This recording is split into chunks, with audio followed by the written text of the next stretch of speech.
Утверждены даты проведения второго Якутского международного кинофестиваля. В этом году он пройдет с 20 по 24 августа. Этот кинофорум в прошлом году впервые собрал гостей из разных частей мира, а также известных деятелей кино России. На этот раз в программе, помимо конкурса, будет возможность познакомиться с кино из разных регионов планеты. Также предусматривается проведение мастер-классов и встреч со зрителями. Организаторы обещают привести и на этот раз именитых гостей. В этом году у нас будет основной конкурс. Это игровое полнометражное кино.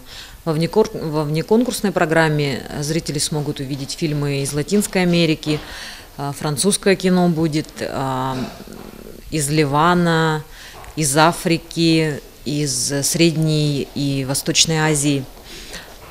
И мы планируем и ждем приезда таких же не менее именитых гостей, как в прошлом году.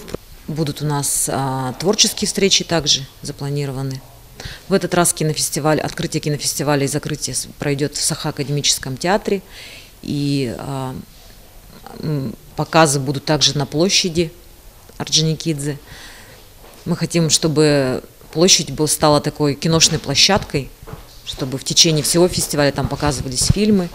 Для участия в конкурсной программе можно оставить свою заявку на сайте кинофестиваля до 20 июня.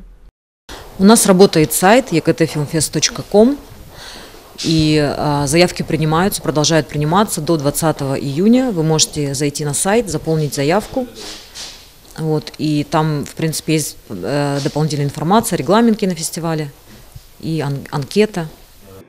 Известный киновед Кирилл Разлогов, который на прошлом кинофестивале был председателем жюри критиков, вновь вернулся в Якутск с лекциями о современном кинопроцессе. По его мнению, фестивалю необходимо найти свое лицо и занять место среди российских киносмотров. Надеюсь, что он будет не хуже предыдущего. Предыдущий, на мой взгляд, прошел успешно. И главное, утвердиться Якутскому кинофестивалю как одному из равноправных международных кинофестивалей, что задача достаточно сложная. Но первые шаги в этом направлении делаются. Я думаю, что, во всяком случае, какие-то подвижки в этом плане будут. И я думаю, что это займет 5-10 лет, пока наконец это утвердится. Но двигаться в этом направлении надо. И есть желание со стороны руководства фестиваля, руководства республики, чтобы это произошло.